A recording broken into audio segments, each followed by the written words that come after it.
Hello everyone, welcome to the lecture series on computer architecture and organization. So this is our first lecture under Unit 5, that is Advanced Computer Architecture, and in this lecture we are going to see about this parallel processing architectures and challenges. This is the difficulty with parallelism. So we should find whether the difficulty is with the parallelism that exists with the hardware or with the software. So the difficulty with the parallelism is not the hardware. It is that too few important application programs have been rewritten to complete tasks sooner on multiprocessors. It is also difficult to write the software that uses multiple processors to complete one task faster, and the problem gets worse as the number of processors increases. So why has this been so? Why have parallel processing programs been so much harder to develop than the sequential programs? So if you see the reasons for this harder development, the first reason is that we must get better performance or better energy efficiency from a parallel processing program on a multiprocessor. Otherwise, we would just use a sequential program on a uniprocessor, as sequential programming is simpler. In fact, this uniprocessor design techniques such as the superscalar and out of order execution take advantage of instruction level parallelism, normally without the involvement of the programmer. So, such innovations reduce the demand for rewriting programs for multiprocessors, since programmers could do nothing and yet their sequential programs would run faster on new computers. So why it is difficult to write this parallel processing programs that are very fast, especially as the number of processors increase. So actually we have seen this analogy in this chapter 1 itself. That is, we use the analogy of 8 reporters trying to write a single story in hopes of doing the work 8 times faster. To succeed, the task must be broken into 8 equal sized pieces, because otherwise some reporters would be idle while waiting for the ones with larger pieces to finish. Another speed up obstacle could be that the reporters would spend too much time communicating with each other instead of writing their pieces of the story. For both this analogy and parallel programming, the challenges include scheduling, partitioning the work into parallel pieces, balancing the load evenly between the workers, time to synchronize, and overhead for communication between the parties. The challenge is stiffer with the more reporters for a newspaper story and with the more processors for parallel programming. So in this section, we are going to see about more the speed up challenges we are facing. And this Amdahl's law, it reminds us that even small parts of a program must be parallelized if the program is to make a very good use of many cores.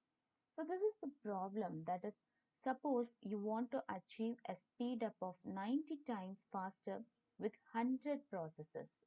What percentage of the original computation can be sequential? So we must decide. We must find what percentage of the original computation can be the sequential rather parallel. So this Amdahl's law says this execution time after improvement can be given by execution time affected by improvement divided by amount of improvement plus execution time unaffected. This is how we calculate this execution time after the improvement using this Amdahl's law. We can reformulate this Amdahl's law in terms of speed up versus the original execution time. So what is the speed up? It can be given by execution time before divided by execution time before minus execution time affected plus this execution time affected divided by this amount of improvement. This formula is usually rewritten assuming that the execution time before is 1 for some unit of time and the execution time affected by improvement is considered the fraction of the original execution time. So speed up can be given by 1 divided by 1 minus fraction time affected plus fraction time affected divided by amount of improvement. So substituting 90 for speed up and 100 for amount of improvement into the formula above, the speed up we are replacing it with 90 is equal to 1 divided by 1 minus fraction time affected plus fraction time affected divided by the amount of improvement is 100. Then simplifying the formula and solving for fraction time affected, we get 90 into 1 minus 0.99 into fraction time affected, which is equal to 1.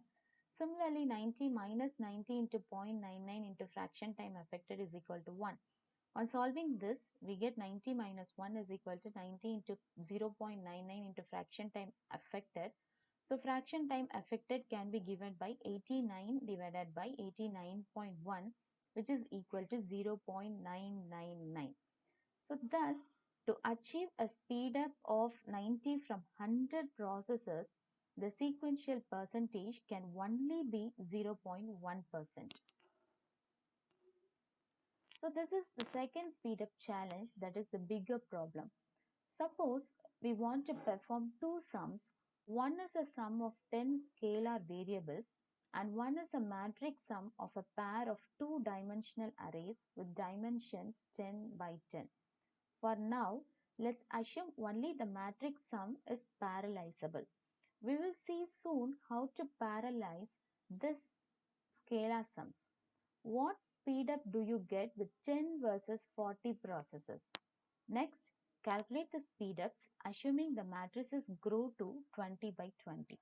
So we need to find the answer to this solution, answer to this problem. That is, one thing is that we need to find what speed up we get with 10 with 40 processors instead of this 10 processor. And the next thing is that we need to calculate the speed up by increasing the matrix size by 2020. So if we assume this performance is a function of the time for an addition, that is the time t, then there are 10 additions that do not benefit from parallel processors and 100 additions that do. If the time for a single processor is 110t, the execution time for 10 processors is execution time after improvement is equal to execution time affected by improvement divided by amount of improvement plus execution time unaffected. If you see here, this execution time after improvement can be given by the execution time affected by improvement is 100t divided by this amount of improvement is 10 plus execution time unaffected in this is that is 10t, which is on solving we get 20t. So the speed up with 10 processes is 110t divided by 20t, which is equal to 5.5. Similarly, the execution time for the 40 processes is execution time after improvement is equal to 100t divided by 40 plus 10t, which is equal to 12.5t. So the speed up with 40 processes is 110t divided by 12.5t, which is equal to 8.8. On comparing this, that is, for this problem size, we get about 55% of the potential speed up with 10 processes, but only 22% with 40. So if we increase, that is the second problem, if we increase the size of the matrix, the sequential program now takes 10t plus 400t, which is equal to 410t, because 20 into 20, which goes to 400. So the execution time for 10 processes is execution time after improvement is equal to 400t divided by 10 plus 10t, which is equal to 50t. So the speed up with 10 processes is 410t divided by 50t, which is equal to 8.2. The execution time for 40 processes is execution time after improvement is equal to 400t divided by 40 plus 10t, which is equal to 20t. So the speed up with 40 processes is 410t divided by 20, which is equal to 20.5. Thus, for this larger problem size, we get 82% of the potential speed up with 10 processes and 51% with 40. So on comparing this, there are several ways to scale up. And one thing is that strong scaling and the another thing is weak scaling. So strong scaling means measuring speed up while keeping the problem size fixed. And the weak scaling means the problem size grows proportionally to the increase in the number of processes. Say for example, let's assume that the size of the problem is capital M, that is the working set in the main memory, and we have P processes. Then the memory per processor for strong scaling is approximately M divided by P, and for weak scaling it is approximately capital M. So there are several arguments that goes for strong and weak scaling.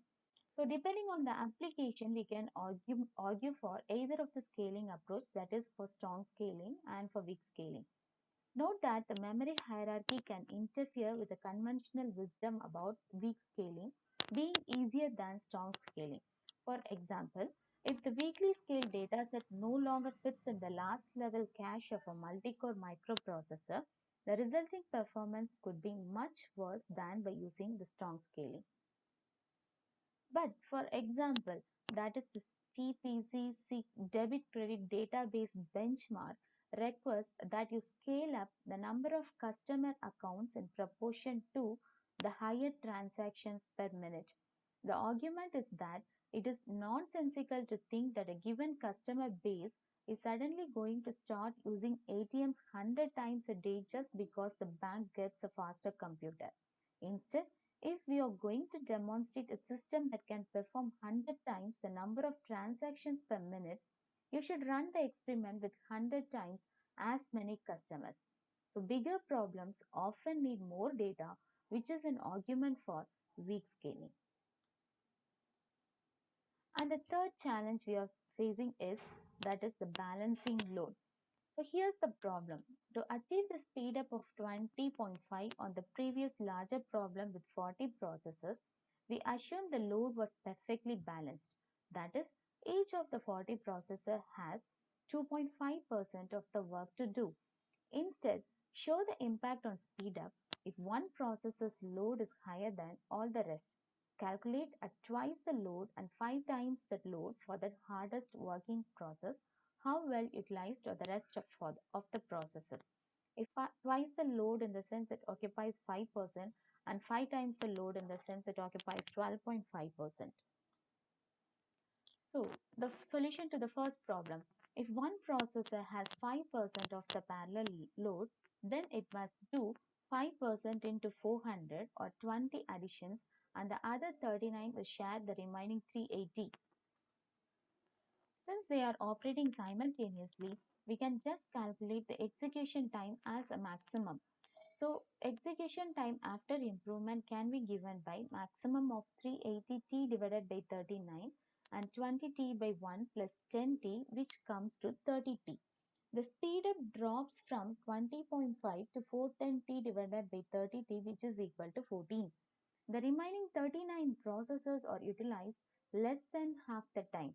While waiting 20t for hardest working processor to finish, they only compute for 380t divided by 39 is equal to 9.7t. If one processor has 12.5% of the load, it must perform 50 additions. The formula is execution time after improvement is equal to maximum of 350t divided by 39, 50t by 1 plus 10t. So the maximum comes to 60t. The speed up drops even further to 410t divided by 60t is equal to 7. The rest of the processor are utilized less than 20% of the time, that is 9t divided by 50t. This example demonstrates the importance of balancing load for just a single processor with twice the load of the others, cuts speed up by a third, and 5 times the load on just one processor reduces speed up by almost a factor of 3. So that's all about these goals and challenges of this parallel processing. Thank you.